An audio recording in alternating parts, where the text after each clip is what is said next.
Baik, Assalamualaikum warahmatullahi wabarakatuh. Alhamdulillah, wassalatu wassalamu ala rasulillah wa bini'matillah hawla wa la quwata illa billah ma ba'du. Para pemirsa TV 9 Hujah Aswaja dimanapun Anda berada, kembali kami menyapa Anda.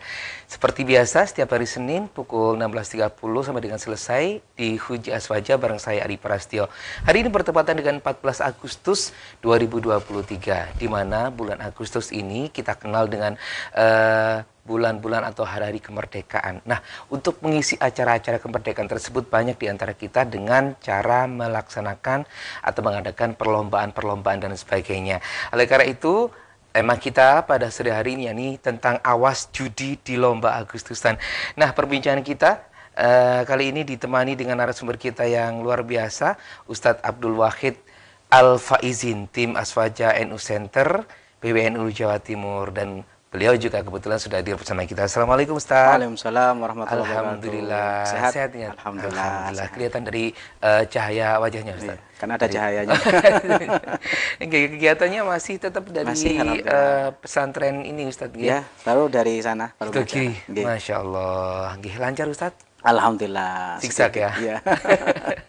Baik Ustaz, kita akan membahas tentang ini Ustaz, lomba-lomba yang ada di Agustusan. Sebetulnya kalau dari garis besarnya, lomba itu hukumnya seperti apa sih Ustaz? Ya. Bismillahirrahmanirrahim. Alhamdulillahirrahmanirrahim. Wassalatu wassalamu ala sayyidina mursalin sayyidina Muhammadin wa ala alihi wa sahbihi ajma'in, amma ba'du. Bicara tentang lomba, dalam kitab Al-Mughni, Ibnu Qudamah mengatakan hukum lomba itu secara global ulama sepakat boleh. Kalau tidak melibatkan hadiah, nanti kalau ada hadiahnya, ada undiannya, nanti ada pembahasan sendiri. Tapi kalau sekedar lomba, kita mau lomba lari, kita mau lomba renang, mau lomba apapun, itu boleh. Secara global itu boleh.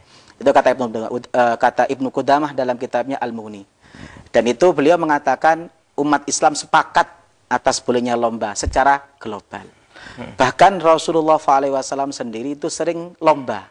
Tidak tanggung-tanggung, sering lomba kecil dengan istrinya Siti Aisyah. Jadi salah satu romantisnya Rasulullah SAW itu beliau sering ngajak istrinya itu lomba lari. Lomba lari. Dalam hadis riwayat Abu Dawud dikatakan dari saat Siti Aisyah beliau mengatakan begini, annaha karat ma'an nabi fi safarin qalat fasabaqtuhu ala rijlayya. Suatu ketika kata Siti Aisyah, kenangannya beliau dengan Rasulullah, saya pernah satu perjalanan bareng Rasulullah SAW. Saya oleh Rasulullah diajak lomba lari. Ketika itu saya menang lomba lari Rasulullah. Ya, bayangkan Rasulullah usianya 50 tahunan. Siti Aisyah kan masih belasan tahun. Suatu ketika Rasulullah SAW perjalanan lomba lari sama Siti Aisyah. Itu kemudian Rasulullah kalah. Kemudian di perjalanan selanjutnya Rasulullah SAW mengajak Siti Aisyah untuk lomba lagi lari. Di perjalanan selanjutnya Siti Aisyah beliau mengatakan sudah mulai gemuk. Maka ketika beliau diajak lomba lari sama Rasulullah SAW, Rasulullah SAW di perjalanan kedua itu menang lomba lari sama Siti Aisyah. Maka Rasulullah mengatakan hadhi bitil kasabqah. Kemenanganku hari ini adalah sebagai salah satu bentuk pembalasan atas kekalahanku yang kemarin. Ini Rasulullah SAW. Jadi beliau itu sangat romantis ya. Makanya Rasulullah SAW itu salah satu romantisnya, kalau naik mobil, kalau naik unta, Rasulullah menyiapkan pahanya untuk diinjak Siti Aisyah supaya bisa naik unta. Makanya saya sering ngomong, sunnahnya suami itu kalau naik mobil itu seharusnya yang bukakan pintu mobil untuk istri itu suami. Itu seharusnya. Cuma kalau kita praktekkan sekarang, itu nanti akan muncul stigma ikatan suami takut istri. Padahal seharusnya sunnahnya yang membukakan pintu ya kita. Sebagaimana Rasulullah SAW menyiapkan pahanya untuk diinjak Siti Aisyah supaya bisa naik di atas kuda atau di atas unta. Malah kita ada yang parah. Gimana? Kita perjalanan naik mobil sudah dapat 2 kilo, baru lagi pulang. Iya. Tapi kalau ketinggalan istrinya, tinggal istrinya ditelepon, "Dek, mohon maaf, saya lanjutkan perjalanan." Ini banyak suami. Nah, ini dasar kata Ibnu Qudamah, berkuda, memanah, lomba kemudian yang hal ini dikaitkan dan dibutuhkan untuk sarana jihad. Itu bahkan kata ulama hukumnya sunnah. Lomba memanah, lomba ketangkasan, kecerdasan, strategi, hal-hal yang dikaitkan dengan ketangkasan untuk jihad, untuk kebaikan, itu ulama mengatakan sunnah. Rasulullah SAW sendiri sering lomba kuda. Dalam hadis riwayat Bukhari Muslim dikatakan, sabaqan nabi bil khail allati qad utmirat. Rasulullah SAW itu pernah lomba berkuda dengan kuda yang dikempiskan. Maksudnya kempeskan gimana Ustaz? Ya, kudanya itu sudah dikempiskan, artinya sudah disiapkan untuk perlombaan. Siap. Minal hafya wa kana amaduha thaniyatal wada. Jadi perjalanannya mulai daerah Hafya sampai Thaniyatul Wada. Ini dasar kata ulama bahwasanya lomba-lomba yang berkaitan tentang ketangkasan seperti berenang, memanah ya. Kalau sekarang bukan memanah, menembak itu termasuk ketangkasan untuk jihad. Juga. Ya, ketangkasan untuk menembak, kemudian berenang, kemudian kita atur strategi, hal-hal yang kemudian lomba-lomba yang berkaitan tentang ketangkasan dan kecerdasan yang itu sangat dibutuhkan untuk jihad. Itu bahkan ulama mengatakan sunnah. Ini banyak kita bisa baca di kitab Nihayatul Muhtaj, Tuhfatul Muhtad yang mengatakan lomba-lomba yang berkaitan tentang ketangkasan jihad itu disunahkan. Baik. Ini kalau tidak melibatkan hadiah. Nah, bagaimana dengan yang melibatkan hadiah? Ya. Ini nanti ulama membaginya ada 3 kategori. Baik. Yang pertama, kata ulama, lomba yang melibatkan hadiah, tapi hadiahnya tidak berasal dari orang yang ikut lomba, tidak berasal dari peserta, murni dari pihak ketiga. Dari sponsor. Nah, ini yang kata Imam Nawawi dalam kitab Syarah Muslim, beliau mengatakan ulama sepakat boleh. Dalam kitab Syarah Muslim, Imam Nawawi mengatakan begini, fa'ammal musabaqatu bi'iwadin fajaizatun bil ijma'. Tetapi kata beliau, lakin yushtaratu ayyakuna al-iwadu min ghairil mutasabiqain. Kata beliau, perlombaan yang di dalamnya ada hadiah, ada iwad, ada sesuatu yang diperbutkan. Itu beliau mengatakan ulama ijma' boleh. Dengan catatan, dengan syarat hadiahnya tidak diambilkan dari peserta. Dalam kitab Raudhatul Thalibin, Imam Nawawi malah dengan detail membuat semacam contoh. Bisa diambilkan dari kalau umpama itu diadakan oleh pemerintah, diadakan oleh gubernur, diadakan oleh kemudian kepala desa, diadakan oleh wali kota. Bisa diambilkan dari uang pribadi mereka, atau diambilkan dari Baitul Mal, dari kas daerah, dari dana kas. Kalau desa ada kas desa, diambilkan dari kas desa untuk kemudian dijadikan hadiah perlombaan.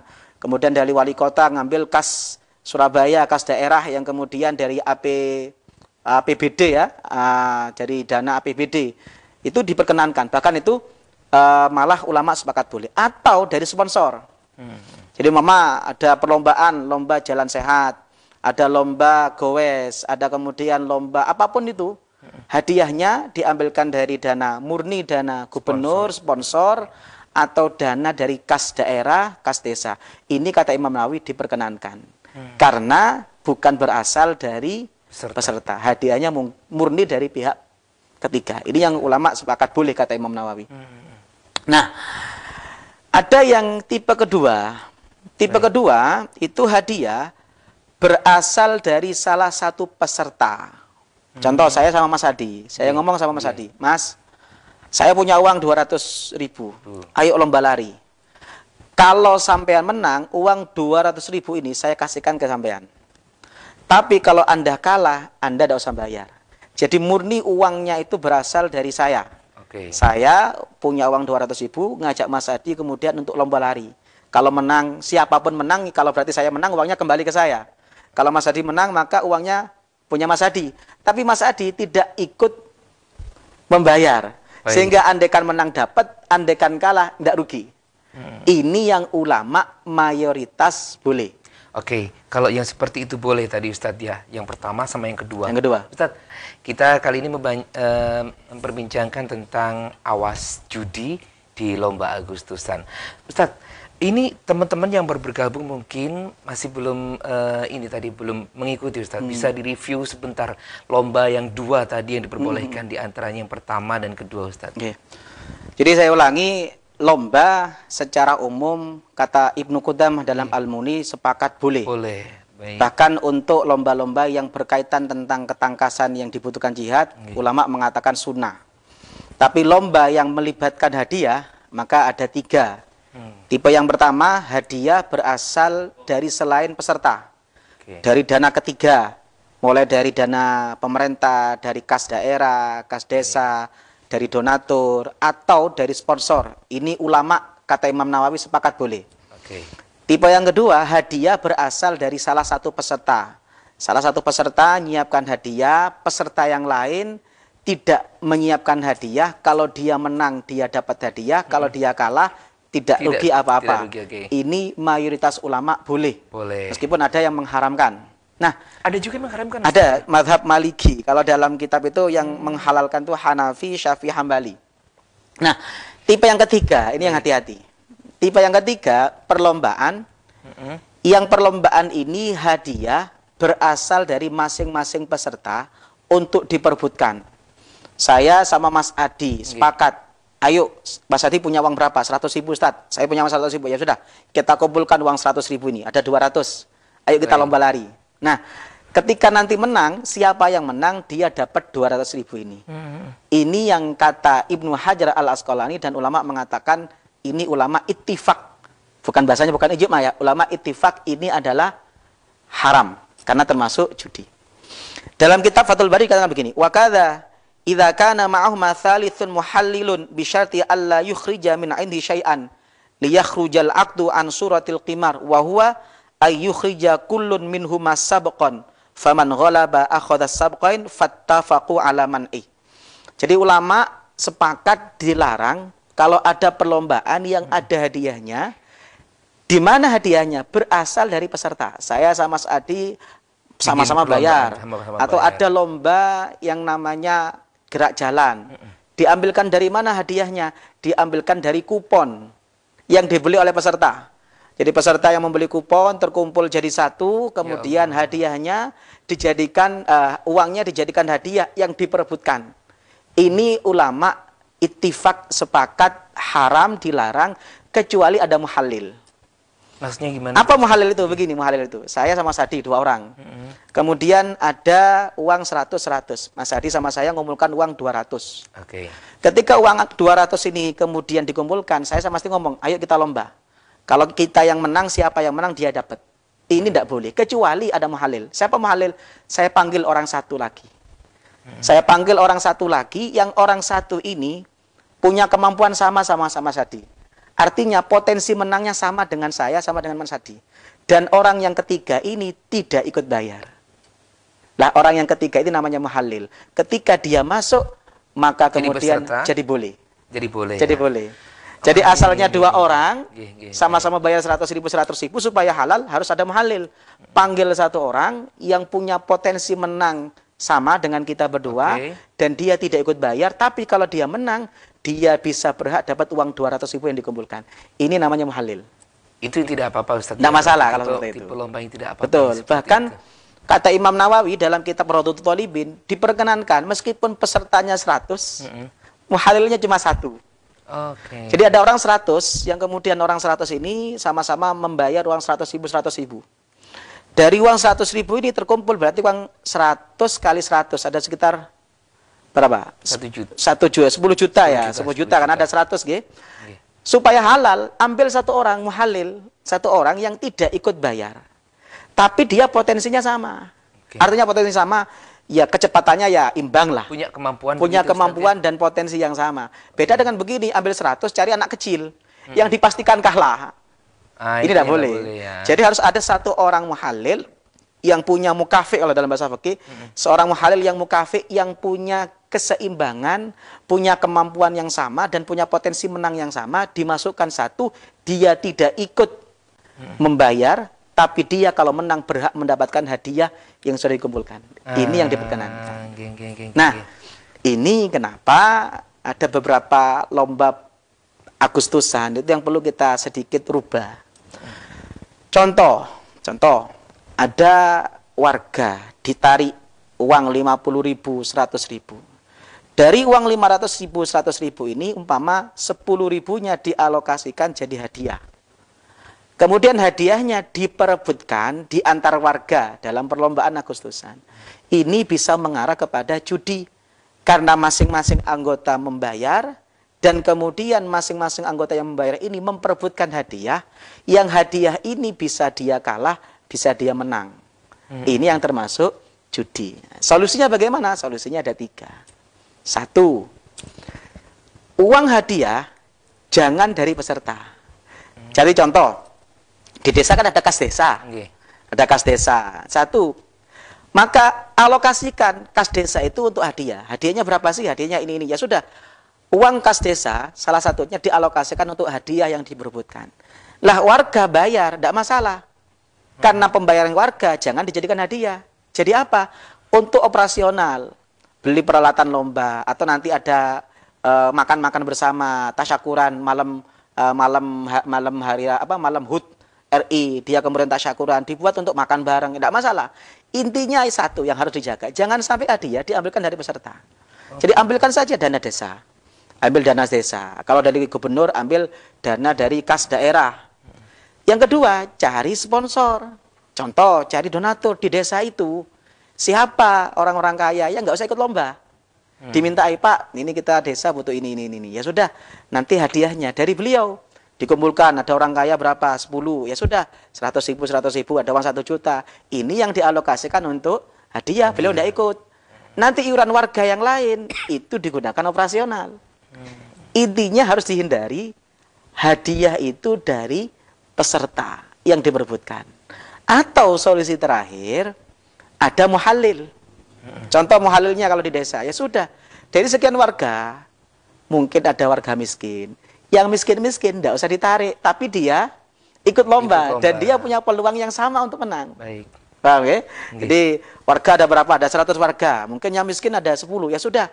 Warga yang miskin tidak dipungut iuran. Jadi selain yang miskin itu kemudian membayar. Tapi warga yang miskin, dia berhak ikut lomba dan dia berhak untuk mendapatkan hadiah yang disiapkan, dan potensi dia untuk menang kemampuannya sama dengan warga yang lain.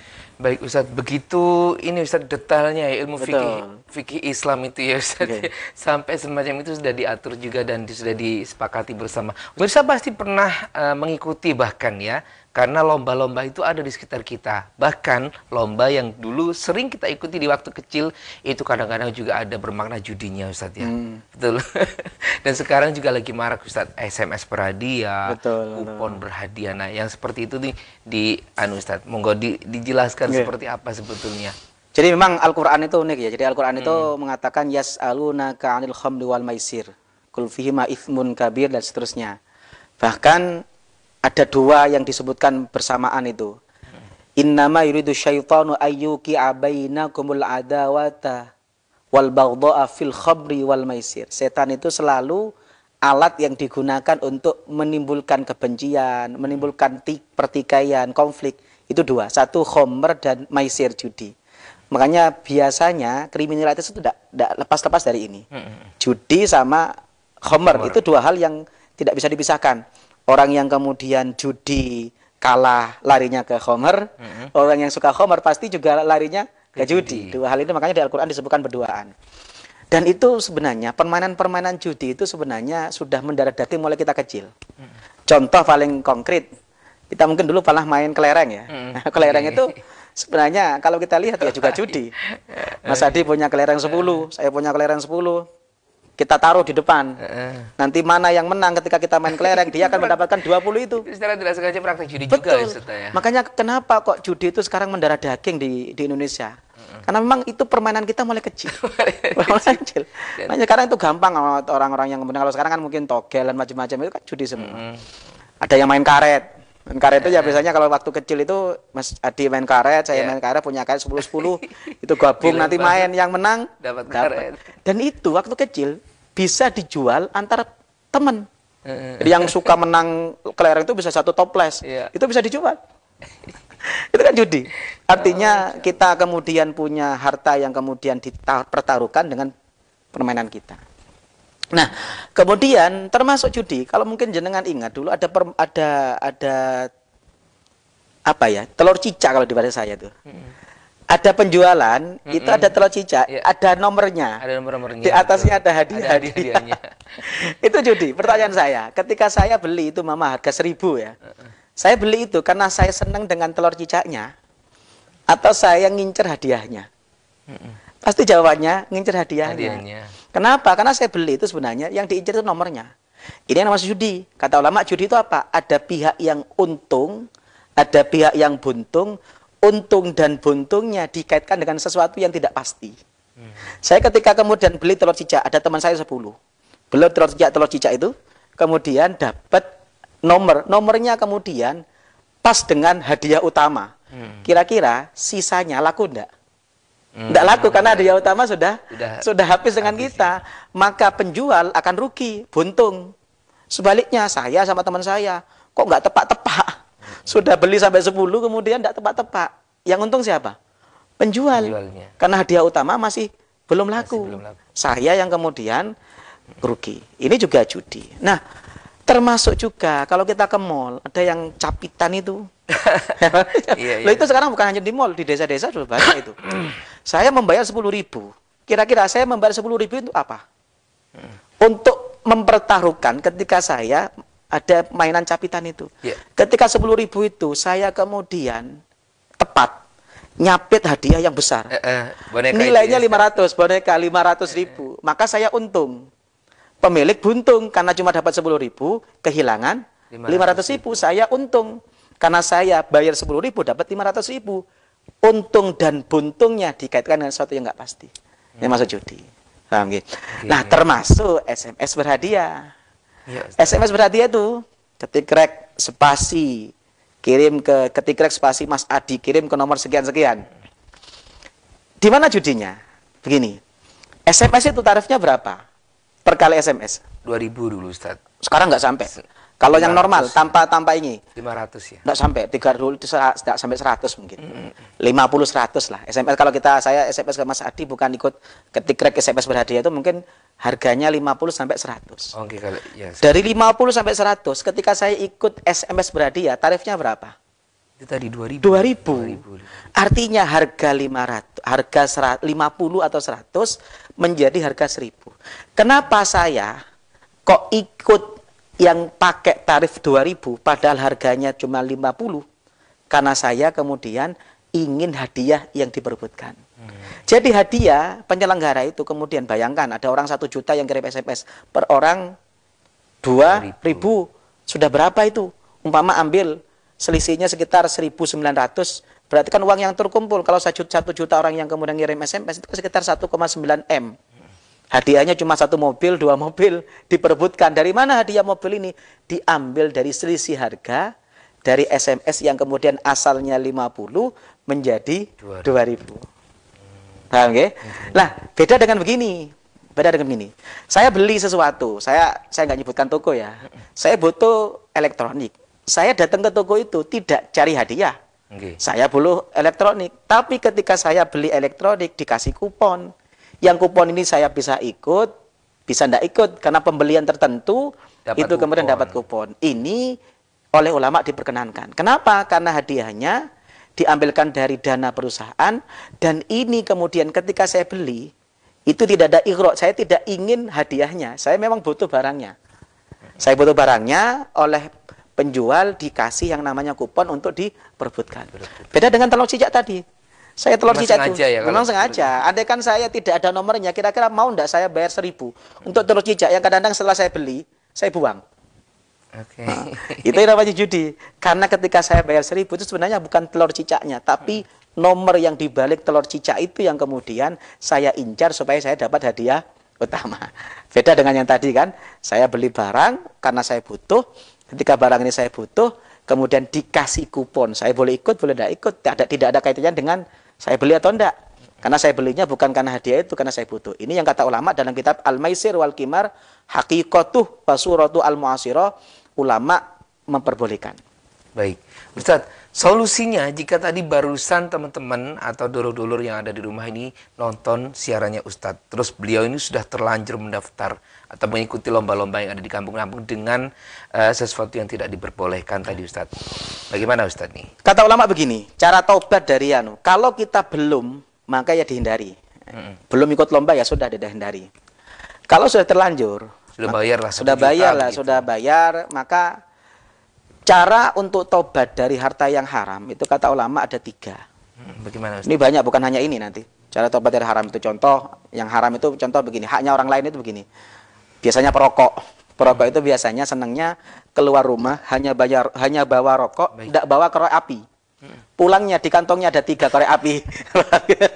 Punya siapa ini? Bagaimana cara kembalikannya? Atau biasanya Mas Hadi yang senang ke warung, beli gorengan. habis 10. Bilang Geleken habis 2 ngomongnya. Lah, cara tobatnya bagaimana? Itu ulama tidak bisa ditobati dengan zakat. Kata ulama cara tobatnya ada 3. Oke, Ustadz, 3. Pemirsa TV 9, Anda masih bersama kami, bersama saya di Prasetyo, bersama acara kita Hujah Aswaja. Oke, kita berada di segmen terakhir. Bahasan kita tentang awas judi di lomba Agustusan. Tadi sudah dibahas sebelum kita jeda, yakni tentang hal-hal atau 3 hal yang bisa menghilangkan atau menaubati kesalahan dari mengikuti perlombaan-perlombaan yang berbau judi tadi, Ustadz ya. Nah, ini yang pertama apa saja nih, Ustadz? Sebelum itu saya sampaikan dulu di kitab Kafur Ri'a kalangan Ibnu Hajar Al-Haytami. Beliau mengatakan begini. Fawajadnal kimar haraman wa wajadna ma yasiru ila mayyu kamiru min sababi haraman alaih. Wajaba alaihi radduhu ila man akhadhahu minhu au ila man a'tahu iyyahu ala dzalikal kimar. Ketika kita mengatakan judi itu haram, kemudian kita menang. Maka kewajiban kita adalah kalau sudah terjadi mengembalikan hasil itu kepada orang yang kita menang judi dari mana. Itu kaidah untuk judi. Secara global, kaidah orang yang kemudian mempunyai harta haram, itu kata ulama bukan dengan zakat. Karena harta zakat itu tidak bisa menghalalkan yang haram. Saya ulang lagi, zakat itu tidak bisa menghalalkan yang haram. Enak kalau nanti zakat bisa menghalalkan yang haram. Korupsi dong. Korupsi. Lu kan bakal korupsi.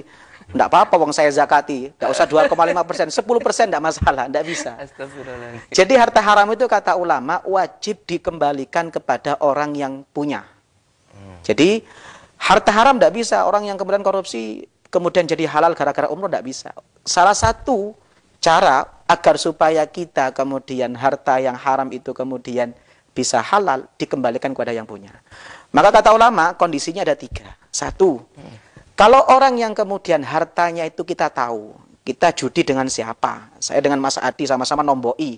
Tahu saya, berarti saya judinya sama Mas Adi. Saya ingin tobat, maka hasil judinya itu dikembalikan ke Mas Adi. Sama dengan tadi, saya kemudian yang tadi perokok tadi tidak bawa korek tiba-tiba bawa 3. Kalau tahu punya siapa, wajib dikembalikan.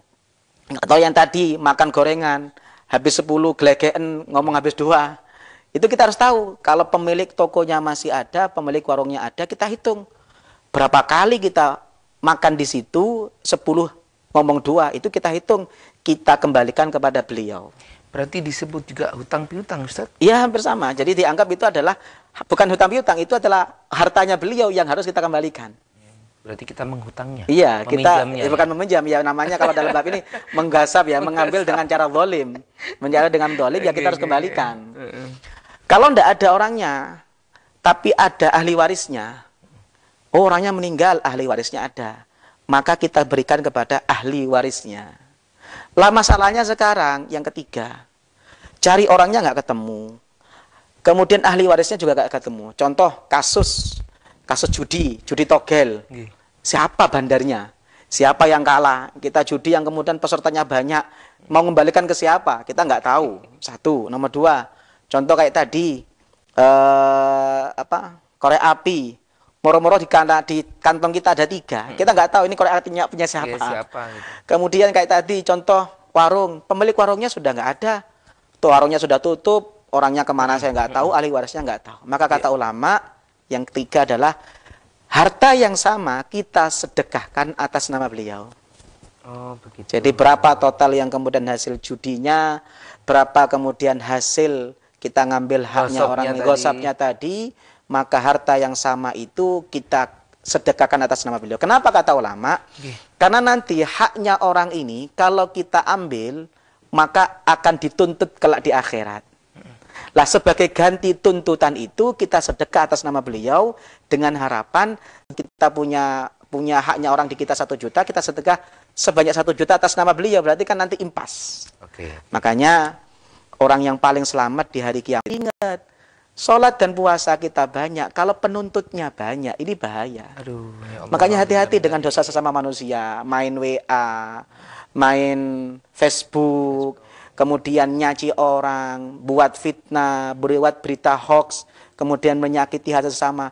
Ini masalahnya tidak selesai. Penuntut kita banyak.